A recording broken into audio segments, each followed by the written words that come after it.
So now we've clarified how the soul is affected by will. So here we have our soul, of which we are one half, and it's been given the gift of free, and I'll put free in quotations because I want to define what free will is. So let's look at what will is, and then we'll look at what part of it is free. Does that make sense? With will, this is the feelings, emotions, thoughts, beliefs, and intentions all together, all of those things together, being able to be exercised in a direction because you are self-conscious and self-aware. So you are able, through this process of this gift, to actually have self-consciousness and self-awareness. Because if you think about it, if we weren't free will, or if we didn't have individual wills, how could we ever be said to be fully self-aware? We can't. And we wouldn't actually either be fully self-responsible, if you think about it. Somebody else would be determining what we're doing, so they would take responsibility for what we did. But the reality is this gift gives us the ability to exercise every part of our being. So if we summarize all of the different parts of our being, you've got the emotional part of your being, so your emotions. You've got your intellect, how you think, right? You've got your intentions, what you want to do in intentions, what you want to do in the future, right?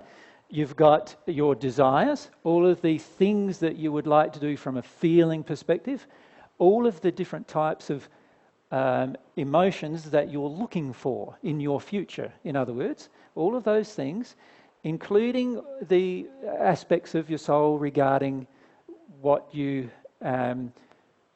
feel right now, so let's call them, shall we, your feelings, as well as what you hope to feel in the future. That is all together, if you like, your will. And the beauty of this will is it gives you the ability to, from all of these particular things, to make choices and decisions, which are independent of any other single being in the universe, including independent of God. Right? So you have the ability to make choices and decisions that are completely independent of your very creator. That's the ability, that's the gift. Now, when we say they're independent, we're not saying that they're not without consequence. Right? So don't feel that just because you can make a choice in all sorts of areas, any area you want for that is completely independent, that it means that there are no consequences, because God has created a universe in which there are always consequences for laws broken, or, if you like, your will being exercised out of harmony with love. And this is the thing we'd like to discuss today. But we must understand first that our choices and decisions are not just based around our intellect.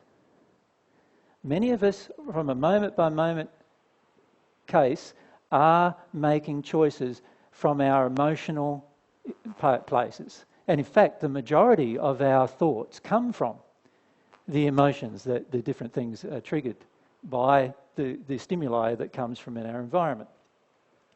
So our environment is the stimulus that creates and also causes interaction. We have interaction with our environment through these particular parts of ourselves, and I would even add many other things in there, beliefs and passions and all sorts of things would go in this column.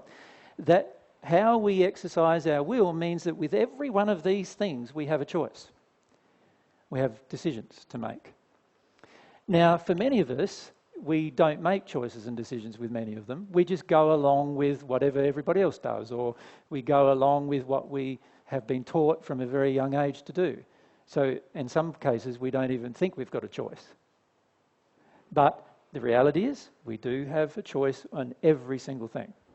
Every single thing that's occurring in our life, there is a choice. And God has given us this ability to make a choice. And without the ability to make a choice, we would never have been free-thinking, free-feeling, sentient beings. We would have to have had some kind of control over us without the ability to make a choice.